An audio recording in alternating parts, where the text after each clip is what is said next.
Hola a todos, bienvenidos a Biología para Curiosos. Hoy vamos a hablar de uno de los libros más influyentes de la biología moderna, El gen egoísta de Richard Dawkins. Un libro que no solo revolucionó nuestra manera de entender el proceso y los mecanismos de la evolución, sino que también generó un intenso debate sobre el lugar que ocupa el ser humano en la naturaleza. Pero antes de meternos de lleno al libro, hablemos brevemente de su autor. ¿Quién es Richard Dawkins? Richard Dawkins es un biólogo evolutivo británico, nacido en 1941. Se formó en Oxford y es conocido por ser uno de los divulgadores científicos más brillantes del siglo XX y XXI.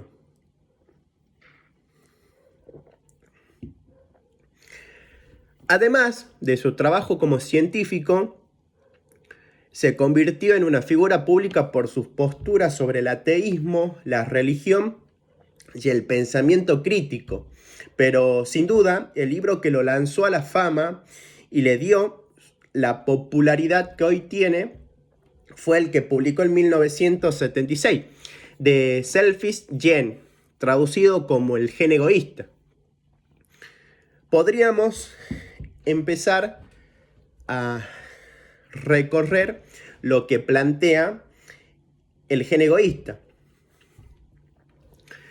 El título puede sonar provocador, sin embargo lo es, pero la idea principal del libro se podría decir que es la siguiente. La evolución no ocurre por el bien de los individuos ni de la especie, sino por la supervivencia de los genes.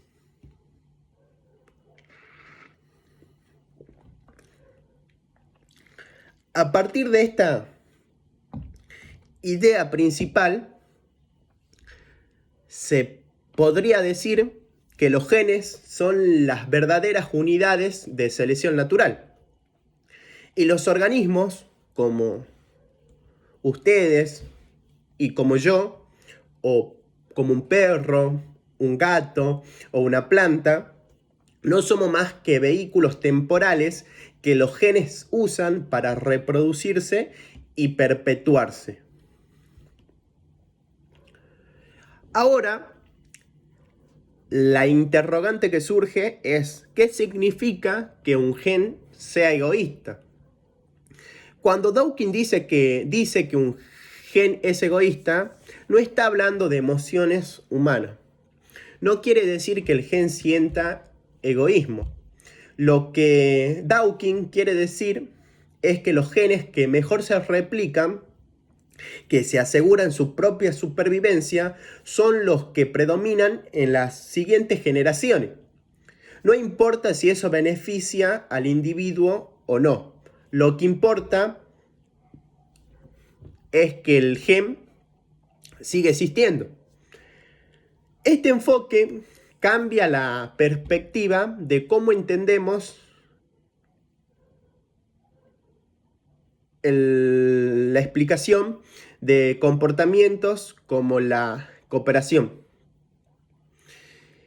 o otros términos relacionados como el altruismo o incluso el sacrificio. Y aquí surge una pregunta bastante interesante a lo largo de la lectura del libro. ¿Cómo explica Richard Dawkins al altruismo?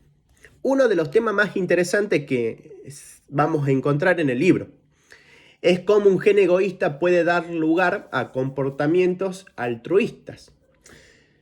Por ejemplo, si un animal arriesga su vida para salvar a sus crías o a sus hermanos, puede parecer contradictorio con la idea de egoísmo genético.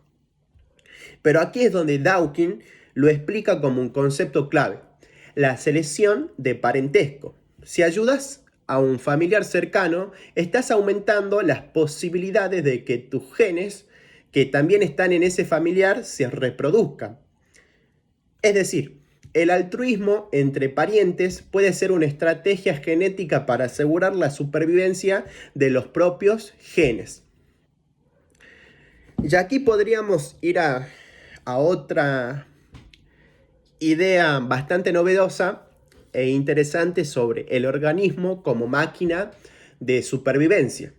Dawkins describe a los seres vivos como máquinas de supervivencia, construida por los genes.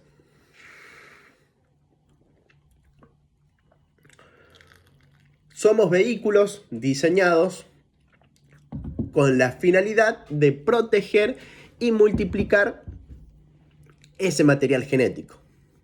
Según él, la evolución no tiene un propósito, no tiene una moral, no busca el bien común. Solo selecciona lo que mejor funciona para la replicación de los genes. A partir de esto, podríamos, a modo de reflexionar, preguntarnos, ¿y qué pasa con la conciencia y la cultura? Dawkins también se mete en el terreno de las ideas. En uno de los capítulos más famosos del libro, introduce el concepto de meme. Sí, un término muy relacionado y familiarizado con quienes están constantemente en internet. Pero este concepto de meme tiene otro significado. Un meme, para Richard Dawkins, es una unidad de información cultural que se replica y se transmite entre personas, como una melodía, una moda, una creencia o una idea. Así como los genes se replican en nuestros cuerpos, los memes se replican en nuestra mente. Este concepto fue revolucionario porque propuso que la cultura también evoluciona por selección natural, pero a nivel jerárquico, en otro nivel. Ahora podríamos hablar de las repercusiones del libro. El gen egoísta fue muy polémico. Algunos lo acusaron de promover una visión fría y determinista del ser humano. Otros lo aplaudieron por ofrecer una explicación clara y potente de la evolución.